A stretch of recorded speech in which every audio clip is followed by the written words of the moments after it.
Guys, तो कैसे हो आप लोग। मैं हूं आपका दोस्त अमन और आप देख रहे हैं मेरा और आपका अपना यूट्यूब चैनल फिल्मी रात। आज मैं आपके लिए लाया हूं 2011 की एक फ्रेंच ड्रामा मूवी को। ये मूवी है एक बूढ़े आदमी और एक जवान लड़की के बारे में। यहाँ पे जो जवान लड़की होती है वो उस बूढ़े आदमी का इंटरव्यू लेना चाहती है, बट वो उसके साथ बाथरूम में बंद हो जाती है। अब मूवी में आगे क्या होता है, क्या वो बाहर निकल पाएंगे या नहीं, ये जानने के लिए वीडियो के अंत तक बने रहिएगा। तो चलिए स्टार्ट करते हैं बिना किसी देरी के आज की अपनी मूवी को।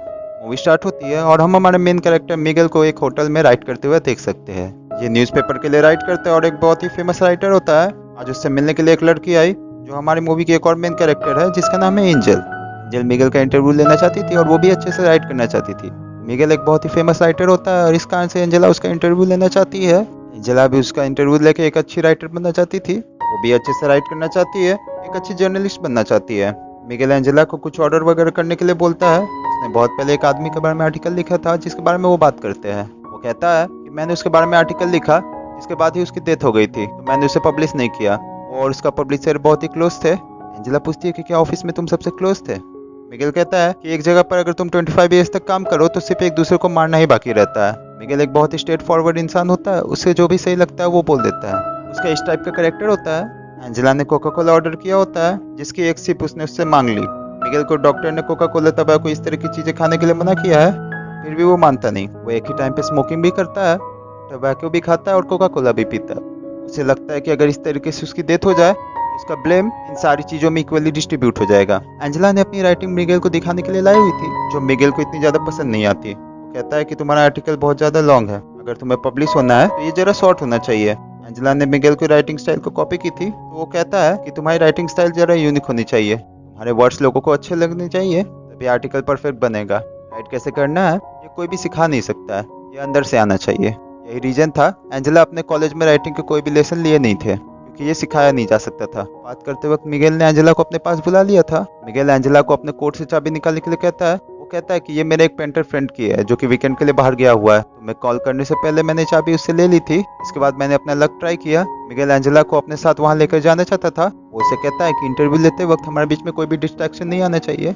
वहाँ पर पहुंचे मिगेल एंजेला को टी वगैरह देता है। वहाँ पे अलग अलग पेंटिंग्स पड़ी हुई थी।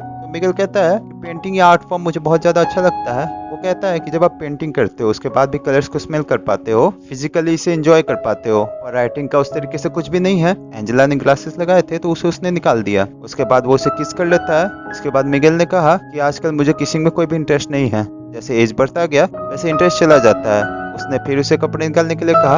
उसका मानना था कि एंजेला उससे कुछ सीखने वाली है, तो उसके बदले में उसे भी कुछ मिलना चाहिए। वो उसे क्लियरली बोल देता है कि मुझे जो चाहिए ये मैंने तुम्हें क्लियरली बता दिया है, इससे ज्यादा तुम और कुछ एक्सपेक्ट नहीं कर सकती हो। इसका मतलब ये नहीं कि तुम टैलेंटेड नहीं हो, और फिजिकली मैं तुमसे अट्रैक्टेड हूँ। आजकल मैं किसी भी लड़की को सेड्यूस नहीं कर पाता। जब मैं यंग था तब की बात अलग थी, मगर आज एंजेला के साथ अगर उसका कुछ हुआ तो इसके बारे में वो लिखने वाला है। एंजेला को जरा अनकंफर्टेबल लगता है, यहाँ से वो चली जाती है। थोड़ी देर में वो माइंड चेंज करके फिर से वापस आ जाती है। उसने अपने कपड़े निकाले। मिगेल ने अपने फ्रेंड की कलर लेकर उसके बॉडी पे ड्रॉ करता है।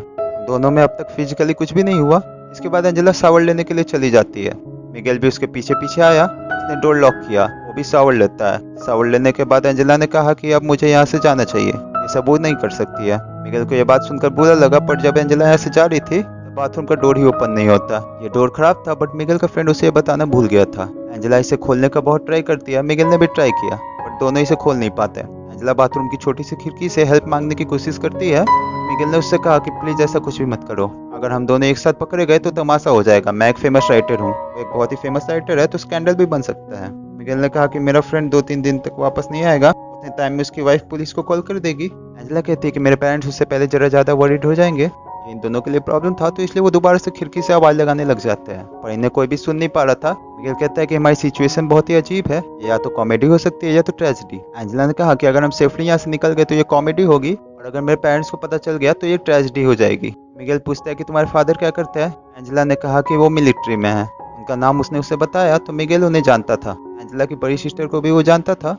दोनों में 17 ईयर्स का डिफरेंस है। मिगेल कहता है कि जब वो एक्टिंग क्लास में थी तो हम दोनों फ्रेंड्स हुआ करते थे। वो एक्चुअल में उसे लाइक करता था, बट उन दोनों के बीच में कुछ भी नहीं हुआ। मिगेल बहुत ही वरीड था कि उसकी वाइफ पुलिस को बुला लेगी। उसे एक राइटर की स्टोरी याद आई। वो राइटर हमेशा अपनी वाइफ को चीट करता था। एक दिन वो घर पर ही नहीं आया। उसकी वाइफ को पता था कि वो किसी और लड़की के साथ है, फिर भी उसने पुलिस को कॉल कर दिया, कहा कि टेररिस्ट लोगों ने मेरे हस्बैंड को किडनैप कर लिया है। जब वो अगले दिन उठा तो अपने आप को उसने डायरेक्टली न्यूज पर पाया। ये सब बहुत ही फनी बन गया था। उसकी वाइफ ने उसे टीच करने के लिए ये सब किया था। मिगेल कहता है कि तुम्हारे डैड और सिस्टर में कभी बनते नहीं थे, वो हमेशा फाइट करते थे। एंजेला ने कहा कि वो अब भी करते हैं। एक्चुअली एंजेला ने अपनी सिस्टर से ही मिगेल का नंबर लिया था। मिगेल कहता है कि एक बार मैंने उसे बताया था कि मैं उसे लाइक करता हूँ, उसने मुझे रिजेक्ट कर दिया था। अगर उसे पता चला कि हम दोनों किस सिचुएशन में हैं, तो वो वंडर करता है कि वो करेगी क्या। आजकल एंजेला की सिस्टर एक बहुत बड़ी एक्ट्रेस बन चुकी है। एंजेला कहती है कि मेरी सिस्टर को लगता है कि तुम बहुत ही ओवररेटेड राइटर हो। मिगेल को ये सुनकर बुरा लगा और वो कहता है कि एक ओवररेटेड राइटर ही इसको अपना करियर बना सकता है। एंजेला पूछती है कि लोग क्या कहते हैं, क्या इससे तुम्हें फर्क पड़ता है। मिगेल पूछता है कि क्या अब भी तुम मेरा इंटरव्यू ले रही हो, मैं तुम्हें सब आंसर्स दूंगा, बट ये इंटरव्यू किस तरीके से एंड होगा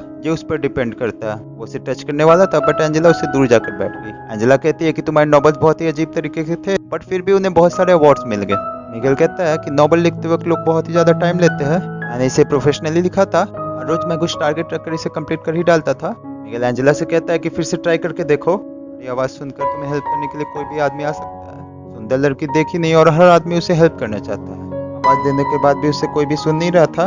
मिगेल फिर से उसके पास आ गया। उसे कहती है कि मुझे सिर्फ यहाँ से जाना है, वो उसके साथ कुछ भी नहीं करना चाहती है। एंजेला फिर से डोर को ओपन करने की कोशिश करती है। मिगेल कहता है कि जब आप यंग होते हैं तब सबको लगता है कि इस लाइफ में कुछ पॉइंट है, वो अपनी लाइफ कुछ अलग तरीके से जी लेंगे, पर बाद में पता चलता है कि लाइफ में बहुत सारी चीजें पॉइंटलेस थी, इसमें कोई भी मीनिंग नहीं था और एक की कोई ना कोई तो प्रायोरिटी होती है। मिगेल एंजेला से पूछता है कि आज सैटरडे है, अगर तुम घर पर होती तो क्या करती, क्या तुम अपने फ्रेंड्स के साथ बाहर जाती। एंजेला को ये सब पसंद नहीं होता, वो कहती है कि वो बुक्स रीड करती। मिगेल को जो बुक्स पसंद है यही एंजेला ने भी पढ़ी हुई होती है। मिगेल कहता है हम दोनों के बीच इस पे बहुत ही अलग अलग होंगे, जैसे एक क्लासिकल म्यूजिक और एक रॉक बैंड में डिफरेंस होता है। मिगेल ने फिर यही टॉयलेट किया। वो कहता है कि प्यार के बारे में लोगों ने बहुत सारी चीजें लिखी है, बट बाकी चीजों के बारे में कोई भी नहीं लिखता, ये लोगों को ज्यादा रिजोल्यूट करती है। अपनी राइटिंग में इन चीजों का तुम्हें ध्यान रखना चाहिए। मिगेल अब फ्रस्ट्रेटेड हो रहा था। वो कहता है कि हम दोनों ही यहाँ हैं, हम दोनों में टेंशन है, तो अगर हम कुछ भी नहीं करते हैं तो टेंशन बढ़ता जाएगा। सब कुछ हो जाने के बाद शायद हम एक दूसरे को डिजायर नहीं करेंगे, बट फिर भी अट्रैक्शन बहुत ही इंपॉर्टेंट है। मिगेल अब जल्दी से जल्दी यहाँ से निकलना चाहता था। उसे बुरा लगता है कि वो सोच क्या रहा था। वो एक ओल्ड मैन है, कोई भी यंग लड़की उसके साथ इंटीमेट नहीं हो सकती। वो कहता है कि मेरी वाइफ को मैं बहुत ही प्यार करता हूँ, बट फिर भी कभी कभी आपको आइसोलेशन की जरूरत होती है।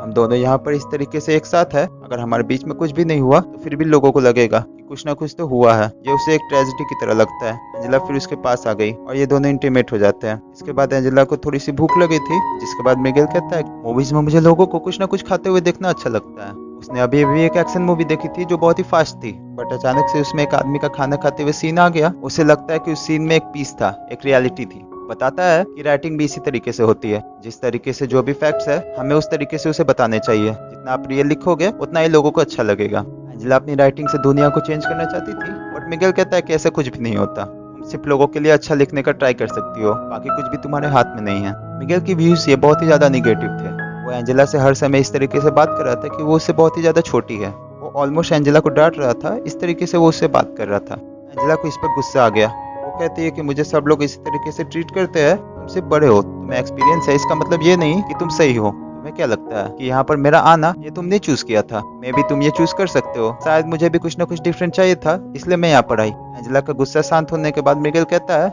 किसी को आवाज लगा कर देखो, और फिर भी कोई भी सुन नहीं पा रहा था। एंजेला कहती है कि जब मैं छोटी थी तो इस तरीके से प्रिटेंड करती थी कि मैं एक सेलिब्रिटी हूँ, मेरा इंटरव्यू चल रहा है, और आईने के सामने हमेशा ऐसे देखती रहती थी। मिगेल कहता है कि लोग अपने आप को वो जैसे है वैसा एक्सेप्ट नहीं कर पाते हैं, इसीलिए कुछ ना कुछ ज्यादा पावरफुल बनने के लिए वो कोशिश करते हैं। ये बात एंजेला ने भी रियलाइज की थी, बट उसके बाद उसने मिरर के सामने ऐसे प्रिटेंड करना छोड़ दिया।